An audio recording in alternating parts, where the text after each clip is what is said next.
गुजरात से खबर है, पाटीदार लीडर हार्दिक पटेल आज कांग्रेस में शामिल हो सकते हैं। इसकी इत्तला हार्दिक पटेल ने एक ट्वीट के जरिए दी थी। हार्दिक पटेल राहुल गांधी और प्रियंका गांधी की मौजूदगी में कांग्रेस का हाथ थामेंगे। माना यही जा रहा है कि कांग्रेस हार्दिक पटेल को गुजरात की जामनगर सीट से लोकसभा का टिकट दे सकती है।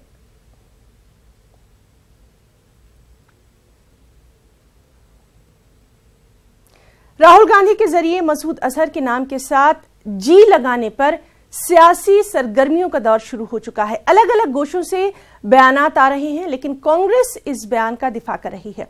आपको बताएं कि कल कांग्रेस कारकुनान से खिताब करते हुए राहुल गांधी ने मसूद अजहर को मसूद जी कहा था। कांग्रेस की आदत बन गई है कि देशभक्तों का अपमान और आतंकवादियों का सम्मान। अब हमारे पैरामिलिट्री फोर्स, हमारे सीआरपीएफ के जवानों का कातिल मसूद अजहर को मसूद अजहर जी, आप प्रधानमंत्री के लिए मंच से गाली और मसूद अजहर को ताली, ये स्वीकार नहीं।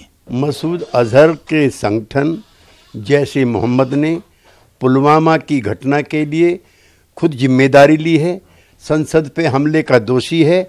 ऐसे गुनहगार को आदर पूर्वक अभिनंदन की जरूरत नहीं है। आप प्रधानमंत्री को तो डरपोक कहेंगे, कायर कहेंगे, चोर कहेंगे और आतंकी सरगनाओं को आदर पूर्वक तरीके से संबोधित करेंगे तो लोग इसको स्वीकार नहीं करेंगे। That was in a sarcastic way. Rahul Gandhi was commenting that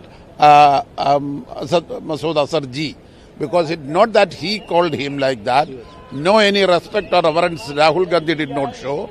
BJP showed this respect to him. That is why he has become a menace today. He was reminding the BJP's action in a sarcastic manner. Hindustan लगातार कोशिश कर रहा है कि किस तरह से पाकिस्तान को दहशतगर्दी के मौजू पर घेरा जा सके और इसके लिए बाकायदा तौर पर बातचीत भी जारी है। आगे बढ़ेंगे। आज लोकसभा इंतखाबात के लिए तृणमूल कांग्रेस अपने उम्मीदवारों की फहरिस्त जारी करने वाली है। मगरिबी बंगाल की वज़ीर आला ममता बनर्जी उम्मीदवारों की ये फहरिस्त जारी करेंगी। मगरिबी बंगाल में लोकसभा की 42 सीटें हैं। 7 मरहलों में यहां इंतखाबात होने हैं।